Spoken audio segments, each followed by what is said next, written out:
Thank you for joining us and welcome to Millwall Fan TV. Just 10 quick questions and I'll let you get on with your day. Sure. So, number one, what was your favourite moment whilst at Millwall? Favourite moment? We've been there 23 years. I had lots of good moments to choose from. Obviously, scoring my first goal, making my debut, getting promoted, having my testimonial. But for me, favourite moment was probably winning Player of the Season.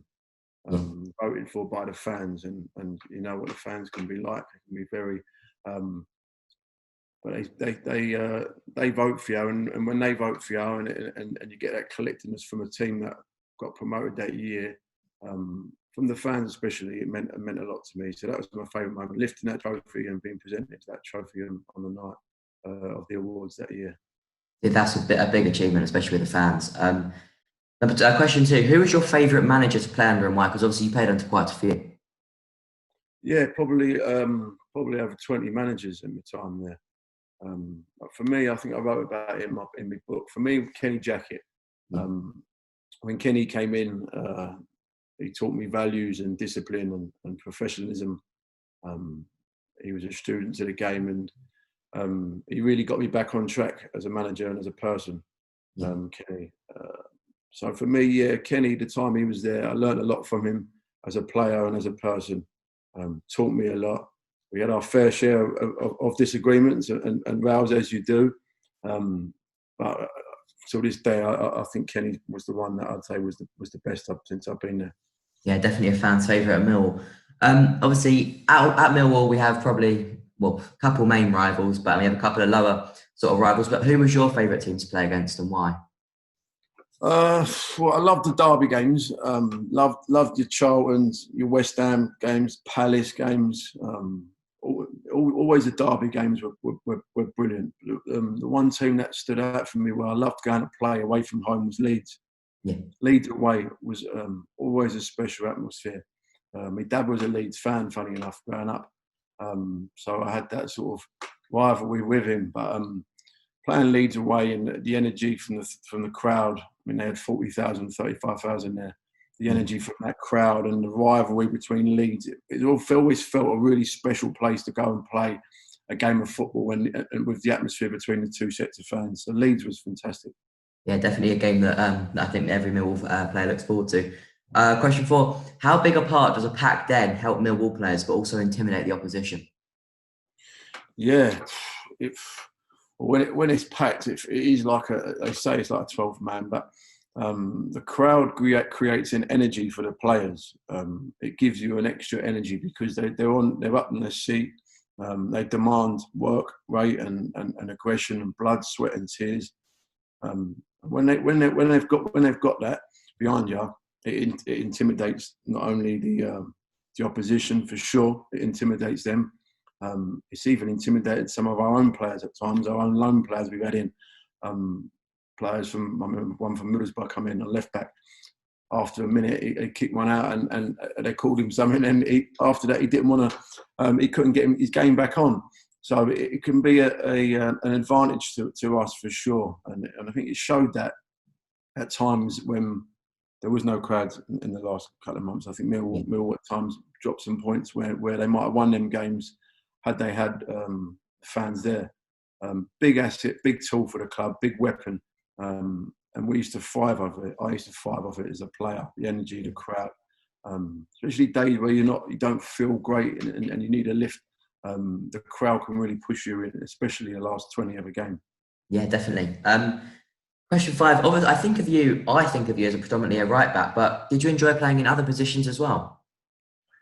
I learnt my trade as a right back. So when I signed apprentice at 15, I was a right back, and I was always a right back. But I was never great at one thing. I was probably good or okay at lots of things. So I had used to say, my different things I was good at, not great at one. So I played at right back, and it was when Dennis Wise came in and he wanted me to go in the midfield and just rat about because I had loads of energy. I'd just tear about. Weren't great on the ball, just tear about, kick people, and nick an odd goal. So I liked playing there because I could get a chance to score more than you would be right back. So I enjoyed playing there. But towards the back end of my career, when a manager wants a right back who has to go up, down, up, down, up, down, like what Romeo can do now. Yeah. At 31, 32, I couldn't do that no more. So I slotted into centre half, which is a position I really enjoyed. But had I been an inch taller, it might have been a bit easier because some of them guys were big. But I enjoyed centre half. But I enjoyed playing for Millwall. It didn't matter where I played. I could play anywhere. I just wanted to play games. If it was left back, in goal, I would have played anywhere for Millwall. And as a player, I think you just enjoy playing on a Saturday. Yeah, definitely. Question 6: of all the players you've played with at Millwall, who do you think has had the most impact and remembered most by the fans? All the players I played in Millwall give me the most impact. Most impact on the players, and yeah, I played with loads of great players, and in terms of impact and stuff, I wouldn't be able to put it on one. I think the season we went up with the likes of Fordy, Tony Craig, Robbo, Steve Morrison, we were all a close bunch, and we all gave I added our bit to add impact to the team. I wouldn't say it was any single one player, because I don't think any one player has ever, since when I was there, was a one-man bandit on there. It was a collective group, fans, staff and players included. Yeah, definitely. There's quite a few players, obviously, who have had quite a few, quite a big impact at Millwall, as you mentioned, David Ford, and Tony Craig as well, who obviously was played many games for Millwall. Question 8: in all your years you were at Millwall, what was the biggest changes you witnessed?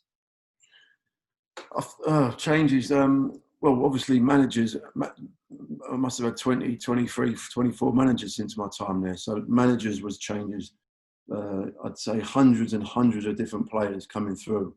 You tend not to make friends too quickly because the people are in and out the door, and they're not there as long. So as a club, I think the club looks to improve each year.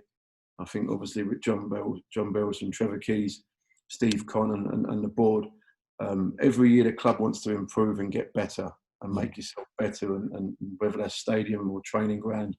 And every year it does get better and improve, and I think you need that, especially from the time when I was a young boy there. I think 13, 14, the training ground was tiny. There was nothing there.